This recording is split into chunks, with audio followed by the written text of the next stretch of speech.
And today we are finishing something up that, okay, you guys are creatives. A lot of you are creatives, so you get it. You understand that you start a project, and if it's a really big project, you get to the very end and you just lose steam on it.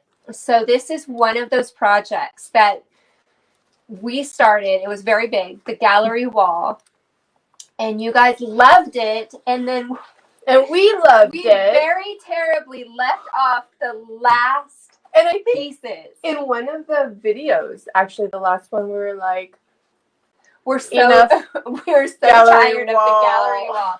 So it took us this long to say, okay, we're ready. We're ready to finish the gallery wall. So we are finishing today with Midnight Garden 1 and Midnight Garden 2. They are the last two pieces of the gallery wall series. So yeah, you're going to learn some new techniques. Yes. And some of the techniques we've gone over already in the previous videos for the gallery wall series. When that is the case, we will point you to those videos so that you can see those techniques as well. But we will be covering everything you need for this gallery wall. And they'll have instructions and materials that they can link to, or that we can link them to, right? Yes, that is correct. So before we get started, I want to talk just a minute about the plywood. You know, I don't know how it is other places, but here in Northern California, plywood, as well as lumber in general, has taken a big steep hike. And so there's slim pickings for certain categories of it when you go to your home supply places. Typically, we use the smoother cabinet type plywood in a 1/2 inch. They didn't have any of that, and that's what we've always used until actually we got all of our new nifty blanks. But this one will suffice. And it's just a little rougher. It looks like lumber on one side at least. Let me just go a little deeper into that. So when we started this gallery wall project, we did not have our gallery wall blanks. And it actually is the reason we came up with our gallery wall blanks, because we know that a lot of you, including myself, don't want to go to the lumber yard, don't want to go to your nearest Home Depot or Lowe's and cut lumber. So we've made it easy for you. We created our gallery wall blanks that have they're all cradled. They have two sides. Here you go. Boom. Two sides. They're ready to go. There's a shadow box side and a flat side, and they're ready to hang. They're fabulous. Yes. And they're set up for gallery already. They're all in the different sizes that you would need to create a quick and easy gallery. And in fact, after this series, we're going to start a new one using our gallery wall blank. Yes. We are starting, we've got our 2 Midnight Gardens pieces, and they get divided in half. The first step we're going to do is simply paint the board. And we're using a dark blue. And I'm just going to put it right on. I'm going to go ahead and, while Jose is doing this, I'm going to just move the screen to a full screen so that you can see better what we're doing. There we go. Okay. And I'm just going to go ahead and coat this. Move the paint around. Move it around. Give it a good coating. I probably actually went, I was going to say a little generous, but not really. Not really. No, I think you're good. So we're going to just get this all nice and coated. Whether you use 1 coat or 2 is up to you. You want to have total opacity. So, ooh, bohemian. So you might need to do 2 coats, in which case you're going to allow this to dry and then do a second coat.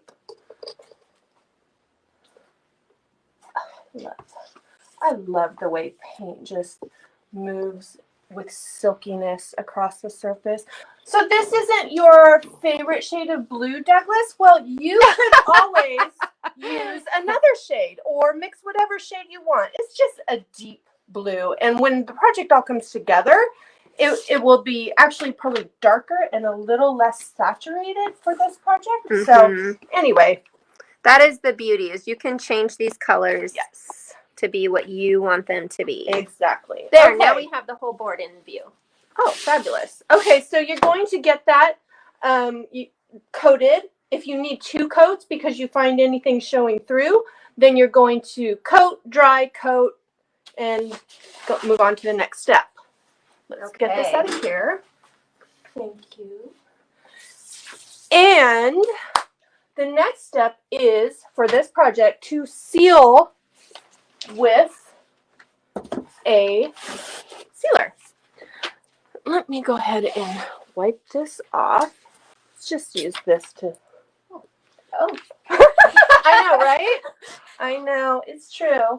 It's true. I'm just kind of running with scissors. Usually that's Sally, huh? I kid. So you're going to go ahead and...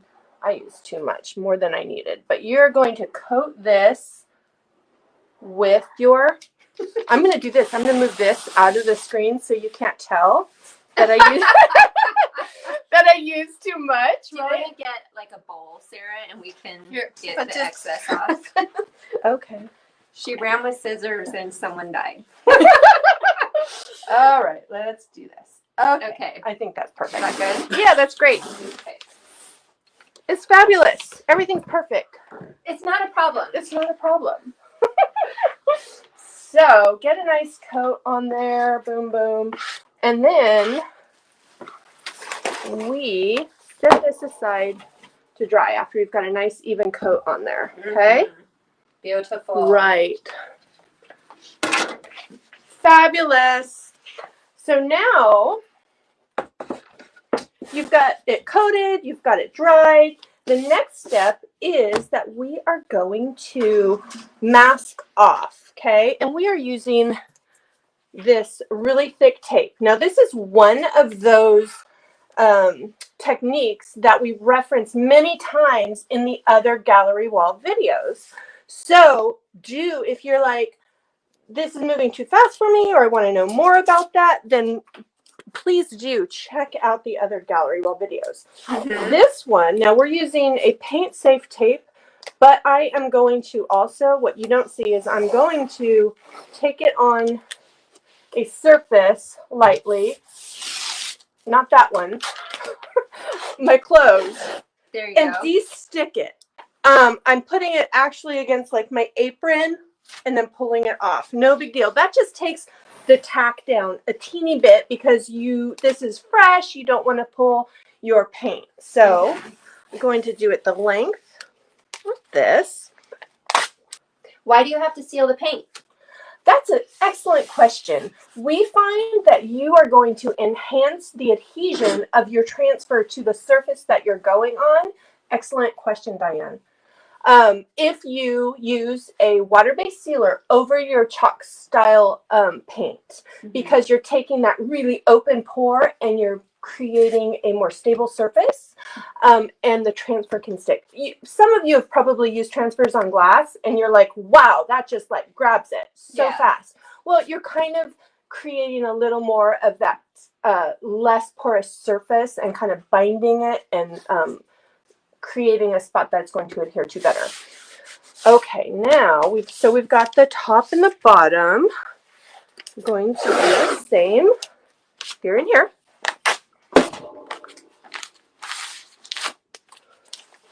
And let me get this side so that they can see. Okay, here we go. We are lining it up to the outer edge,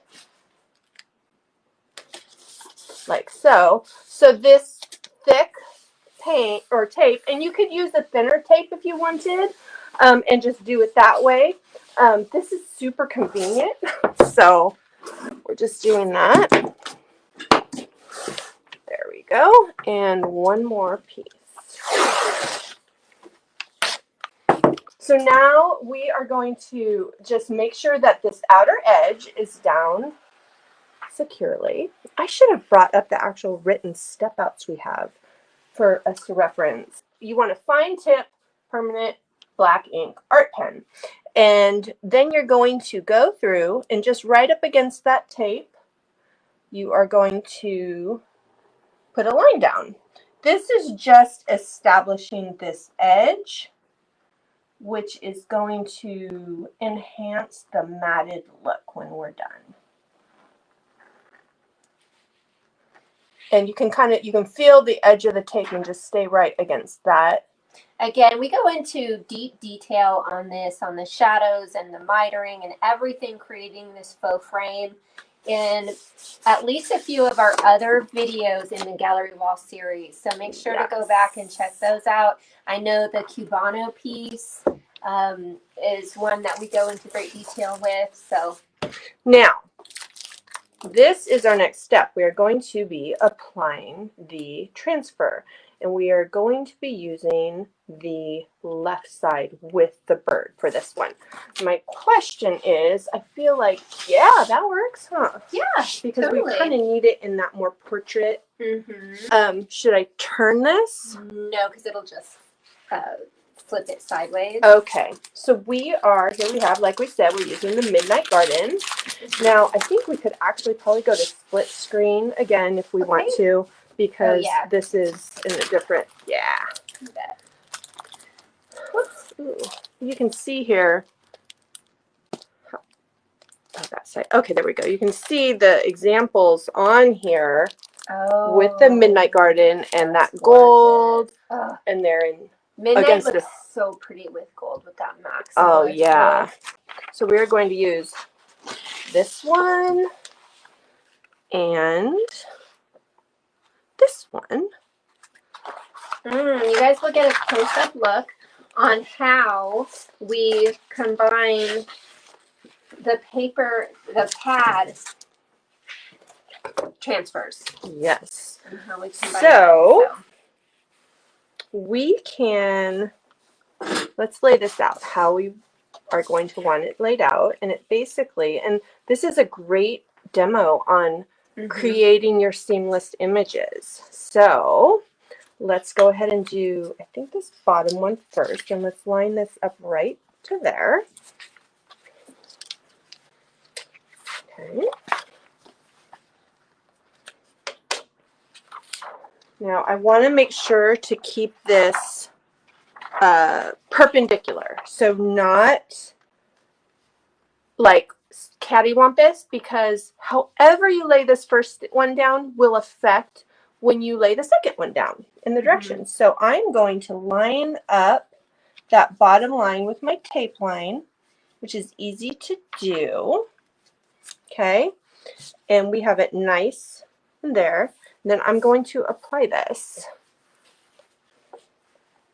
Do you want to grab me another applicator stick and I can do this side?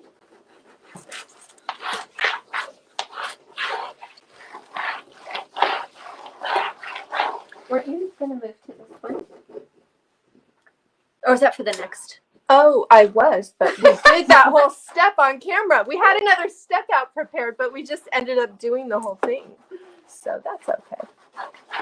I'm just going to get rid of all of that so that it's not tearing any transfer tissue when it comes up.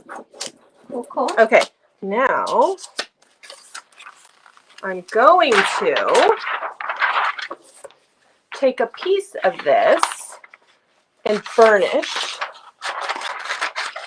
But if you remember in the last live that we did, the event, I talked about folding these corners up so that they don't actually catch and work against you. I'll be right back. Now you will notice that the transfer goes over the edge onto our masked area, and that is okay. Now we will apply this one. And we will talk about your seams and lining them up, and how we have... Do you want me to get a close-up with that? Sure. Actually, yeah, that's a great idea. We don't want any odd straight seams that really catch your eye because it's out of line with the design. Can you see how this, there's a little, the glare is interfering, but can you, I think they'll see once you transfer it. Okay. So that is, our seams are nice and shaped to the design so that you don't have any straight odd cut seams, okay? Now, it leaves a little bit of room for, oh yeah, that's another so benefit. it doesn't have to be perfect. If you're off a tiny bit, it's not going to show. Yeah, it gives us some forgiveness and also eliminates any straight lines that would catch your eye and feel unnatural.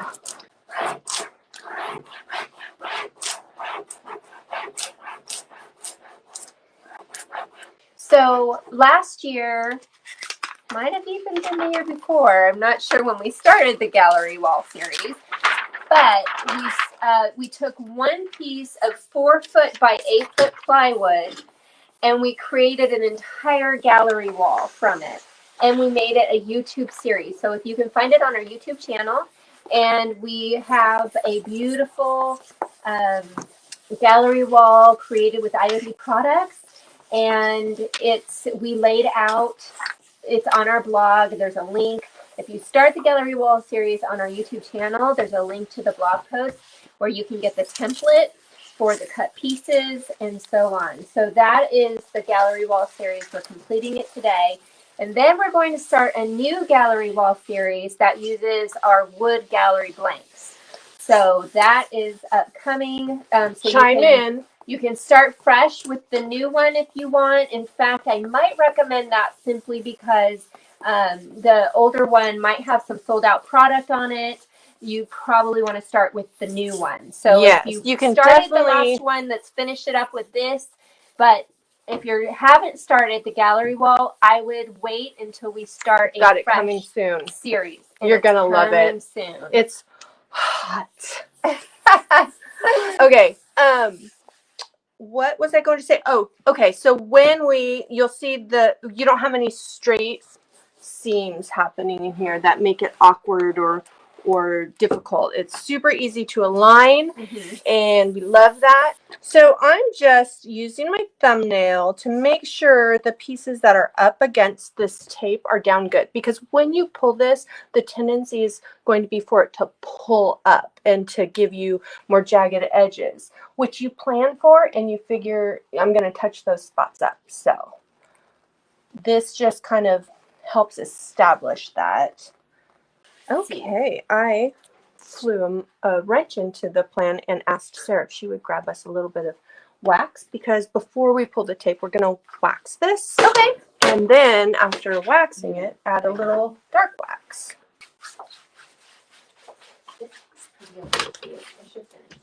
Perfect. Now, all right. Just buffing that out. And there's different ways to wax. You can, if you're not in a hurry like us, go ahead and let that set up and dry for a while before you buff it. But after we've buffed it, it's still going to dry. Ooh, that's pretty. Yeah. I like the way it picked up on some of those rougher areas like that. Yes. Yes, Very yes. pretty. Okay, so now we are going to, I want to get this in an angle that they can see. I'm going to pull this up. I'm going to have this handy so that anything that looks like it's going to lift, I can just get back down. You don't want to pull up. You want to pull backwards, okay? So like, and away from your project, okay?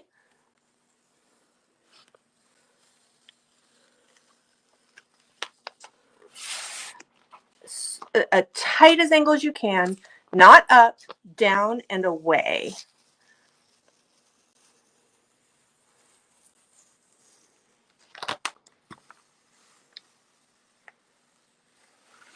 All right. Beautiful. That is our target result. That's what we want. However, sometimes it tears and you go with it and you fix it up. Next piece. Oh, this piece doesn't have but you still want to be careful because this is like, when I say fresh, I'm meaning in the last few days, this finish. So you want to be just thoughtful of it.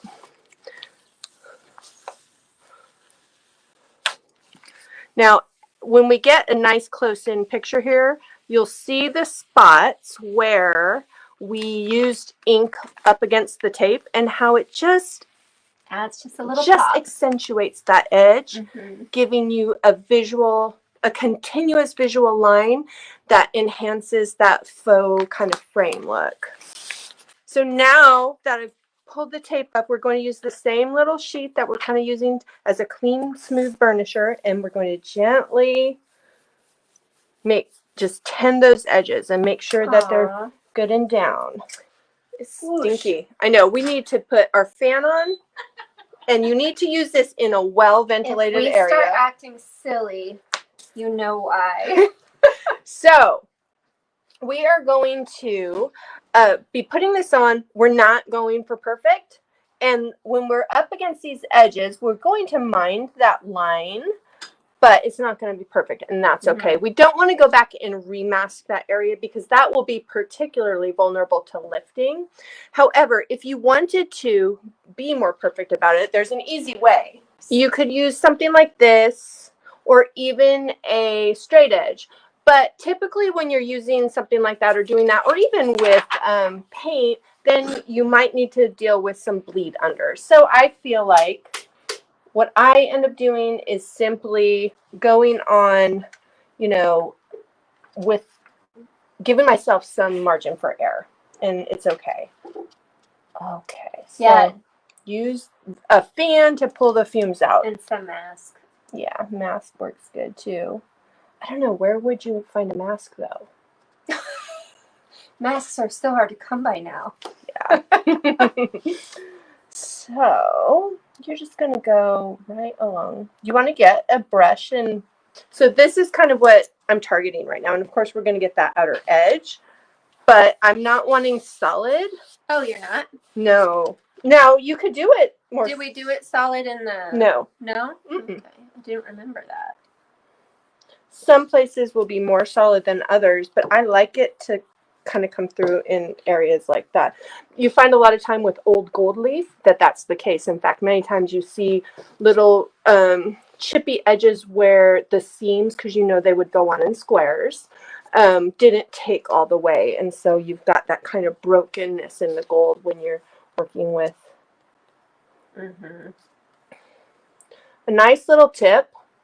Use the edge. Oops, I'm sorry, sis. You can use the edge if you haven't painted it or it doesn't have weight to kind of just use as a guide slide. So for this. Yeah, because that is not easy to get that edge.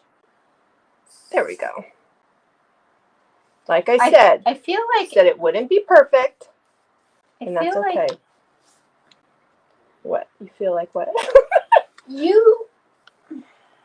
Maybe not. I was going to say you could tape it off the opposite way if you didn't want to try to get a clean edge yourself.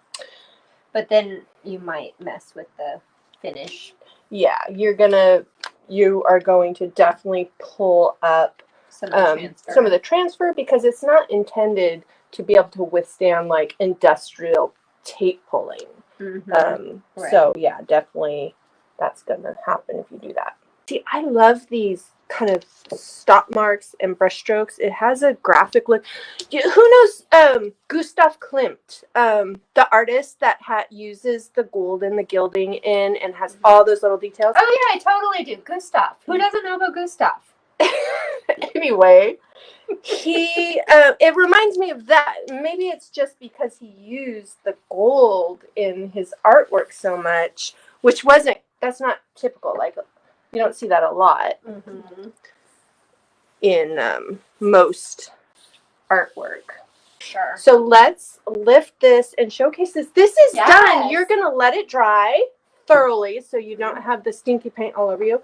And then you are going to put the hanger, and we love the little sawtooth hangers. They're like, you tap them in. It's one piece. You're just going to measure and find your center on the back. And then you're going to tap, tap, tap. Oh, I like it. We dripped some gold paint It was on the, I think it was Josie, but nonetheless, it turned out. Don't make it Here. drip. Let me see if there is how much. No, it's there.